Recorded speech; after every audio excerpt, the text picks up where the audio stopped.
Hello, Fáilte. Welcome to another episode of the Táin Cuailnge reading of the Cattle Rite of Cooley with myself, Lora O'Brien. And if you are new to this channel or new to this series, you need to go back to the start, not of the channel, but of this series. There's a playlist which should have popped up somewhere up there or something. And you can start from the start because, like I said, we are starting episode 14 and 14A today. So, interesting fact, I found out this morning, thank you, Mary Hannigan, who is a Celtic historian in Britain. I'm not sure exactly where they live. But on my Facebook this morning, Mary pointed out that the Celtic warriors, continental Celtic warriors certainly, not sure if it was Irish specific, but they used to put lime in their hair to stiffen it, and we know this from archaeological evidence. There's all sorts of hair debate going on in my Facebook today, but yes, the archaeological evidence shows that the warriors used to put lime in their hair, and this would have had a side effect of bleaching the hair, and it would have been like blonde at the roots. Now my roots are growing out a little bit, but blonde at the roots and getting to red and then maybe darker down the bottom.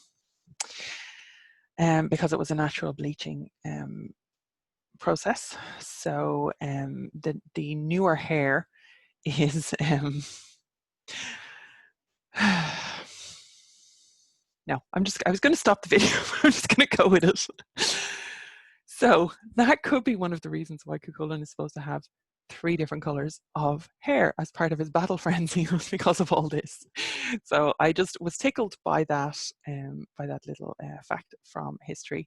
And we are going to move swiftly on and go into our next reading of the Táin. So I'm going to share my screen. What am I like? Share my screen. And we are reading from Joseph Dunn's translation, the 1914 translation. And it's available here on the vassar.edu website. So links to all this are below. So if you want to go and have a look at the stories. And we are on the slaying of Ferbaeth. So this is Ferbaeth the Witless, episode 14. Then it was that Cuchulainn said to his charioteer, namely to Laig, "Betake thee thither, O master Laig," said Cuchulainn, "to the camp of the men of Erin, and bear a greeting from me to my comrades and foster brothers and age mates. Bear a greeting to Ferdiah, son of Daman, and to Ferbaeth, son of Daman, and to Bras, son of Ferb, and to Lugge, son of Nos, and to Lugge, son of Solomach, and to Ferbaeth, son of Beitin, and to Ferbaeth, son of Fervend, and a particular greeting withal to mine own foster brother, to Louis, son of Nos, for that he is the one man that still has friendliness and friendship with me now on the hosting. And bear him a blessing. Let it be asked diligently of him that he may tell thee who will come to attack me on the morrow." So Cuchulainn is looking for information, and he knows that there are certain people within the Ulster exiles who are with Maeve's army, or the army of the Irishmen at this point. Maeve was definitely the instigator for all the reasons that we've talked about before, but it wasn't just Maeve's army, it was a gathering of all of Ireland against Ulster. Then Laig went his way to the camp of the men of Erin and brought the aforementioned greetings to the comrades and foster brothers of Cuchulainn. And he also went into the tent of Louis, son Lugge. Lugge, we'll go with Lugge. As I said before, the pronunciation here is Old Irish and I have Modern Irish, so please forgive the pronunciation being a little bit out of the way sometimes. So he also went into the tent of Lugge, son of Nos. I'm going to try and get that into my head. Lugge. Lugge bade him welcome. "I take that welcome to be truly meant," said Laig. "'Tis truly meant for thee," replied Lugge. "To converse with thee am I come from Cuchulainn," said Laig. "And I bring these greetings truly and earnestly from him to the end that thou tell me who comes to fight with Cuchulainn today." The curse of his fellowship and brotherhood and of his friendship and affection be upon that man, said Laig. Even his own real foster brother himself, Ferbaeth, son of Fervend, he was invited into the tent of Maeve a while since. The daughter Finnevere was set by his side. It is she who fills up the drinking horns for him. It is she who gives him a kiss with every drink that he takes. It is she who serveth the food to him. Not for everyone with Maeve is the ale that is poured out for Ferbaeth till he is drunk. Only 50 wagon loads of it have been brought to the camp. So this Ferbaeth, son of Fervend, so it says that Laig, it's like there's a missing bit here. Laig seems to be giving this information, but surely it should be coming from Lora. That would make more sense because Laig has gone to Lora to seek this information. So it's Ferbaeth, son of Fervend, and it's been set up basically that he was invited into Maeve's tent, and Maeve's daughter is serving him and kissing him and plying him with ale, and he's going to get drunk. So it's presumably him who's being buttered up for going to fight against Cuchulainn. Then Laig retraced his steps to Cuchulainn with heavy head, sorrowful, downcast, heaving sighs. With heavy head, sorrowful, downcast, and sighing, my master Laig comes to me, said Cuchulainn, stating the obvious. It must be that one of my brothers in arms comes to attack me, for he regarded as worse a man of the same training in arms as himself than aught other warrior.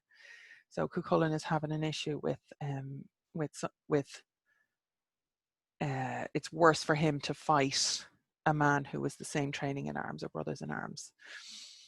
Hail now, O Laig, my friend, cried Cuchulainn, who comes to attack me today? The curse of his fellowship and brotherhood, of his friendship and affection be upon him, even thine own real foster brother himself, namely Ferbaeth, son of Fervend. A while ago he was summoned into the tent of Maeve. The maiden was set by his side. It is she who fills up the drinking horns for him. It is she who gives him a kiss with every drink. It is she who serveth his food. Not for everyone with Maeve is the ale that is poured out for Ferbaeth. Only 50 wagon loads of it have been brought to the camp. Ferbaeth by no means waited till morn, but he went straight away to the glen that night to recant his friendship with Cuchulainn. And Cuchulainn called to mind the friendship and fellowship and brotherhood that had been between them.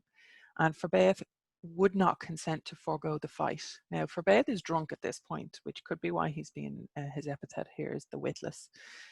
Then in anger, Cuchulainn left him and drove the sole of his foot against a holly spit so that it pierced through flesh and bone and skin.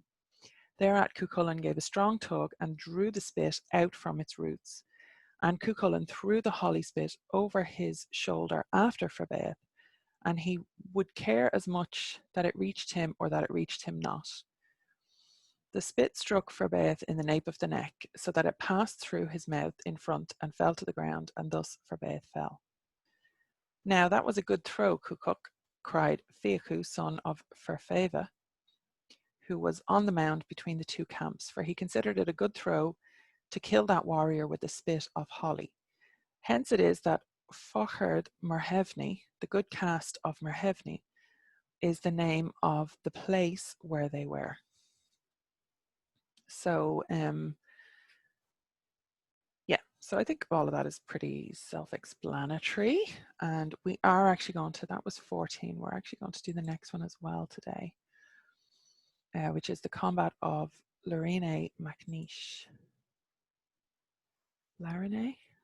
I'm struggling with these names, folks. Larinè MacNois. Good, my master Laig, said Cuchulainn.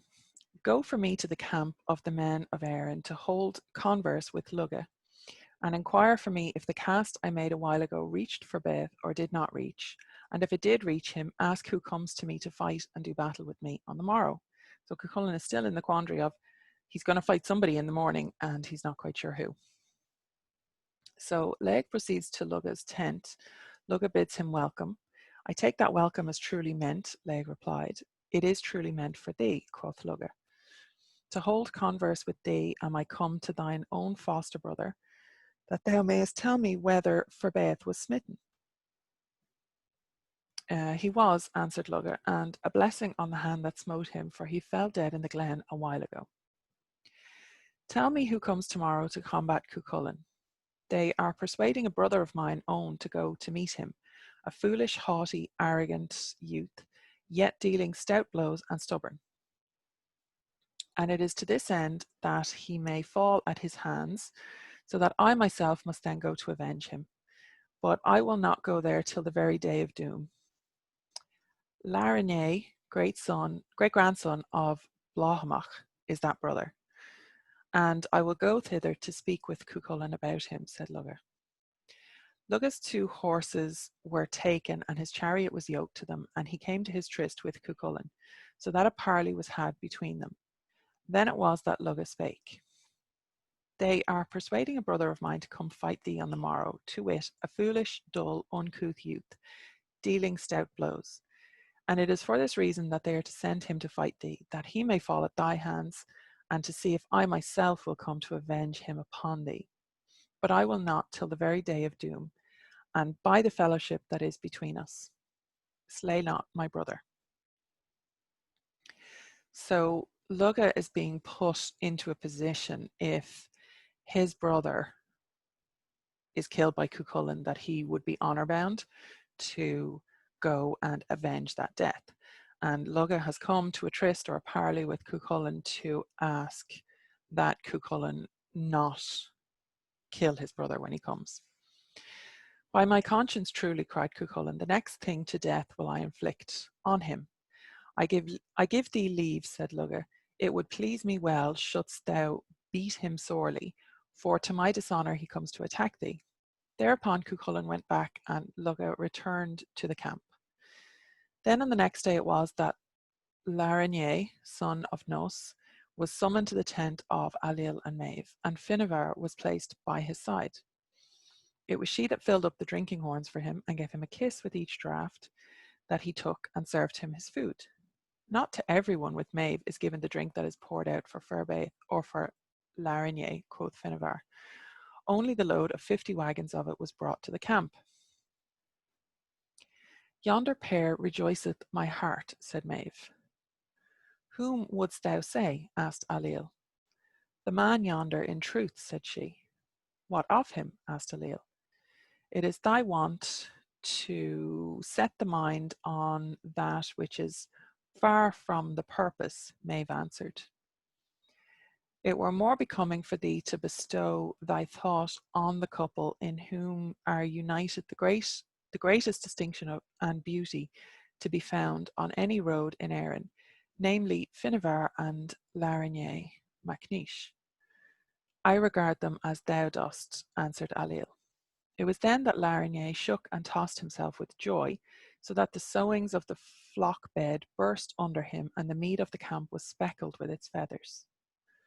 So Larinè has a little fit because he's been recognised as the greatest distinction and beauty to be found on any road in Erin when he's paired with Maeve and Ailill's daughter, Finnebhar. Larinè longed for the day with its full light to go to attack Cuchulainn. At the early day dawn on the morrow he came, and he brought a wagon load of arms with him, and he came to the ford to encounter Cuchulainn. The mighty warriors of the camp and station considered it not a goodly enough sight to view the combat of Larinè. Only the women and boys and girls went to scoff and to jeer at this battle. Cuchulainn went to meet him at the ford, and he deemed it unbecoming to bring along arms. So he came to the encounter unarmed.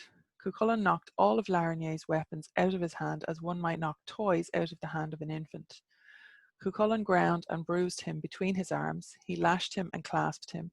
He squeezed him and shook him, so that he spilled all of the dirt out of him, so that an unclean, filthy rack of cloud arose in the 4 earths wherein he was. Then from the middle of the ford, Cuchulainn hurled Larinè far from him, across through the camp, till he fell at the door of the tent of his brother. Howbeit, from that time forth he never stood up without a moan, and as long as he lived, he never ate a meal without complaint, I suppose. And never thenceforth was he free from weakness of the loins, That doesn't sound good. And oppression of the chest, and without cramps, and the frequent need which obliged him to go out. So there was obviously some internal damage done, where Larinè had to frequently use the bathroom. Not that they had bathrooms, but you know what I mean. Still, he is the only man that made escape after combat with Cuchulainn on the Cuailnge cattle raid. Nevertheless, the maiming took effect upon him, so that it afterwards brought him his death. Such then is the combat of Larinè on the Táin Bó Cuailnge. Now, I believe we're working up to we're coming to a Morgan episode. We've all been waiting for it. I have been waiting for it. So yeah, I'm going to continue. This is a bit of a labor of love, definitely, and I know I always say that, but it is. We're looking at about a weekly episode currently, and there's other videos going up and other blog posts going up as part of our weekly content here from the Irish Pagan School. And definitely go and check out the irishpaganschool.com. And if you want to support this work, well, you can do it on Patreon if you want. You can throw me a few quid every month if you feel so inclined.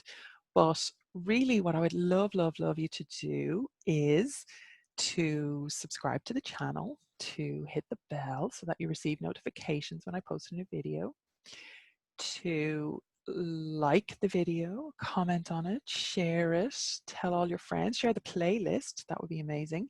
Share it in groups. And these are all things that you can do to support the channel and the creation of authentic Irish resources and accessibility and all that good stuff that we're trying to do here from the Irish Pagan School.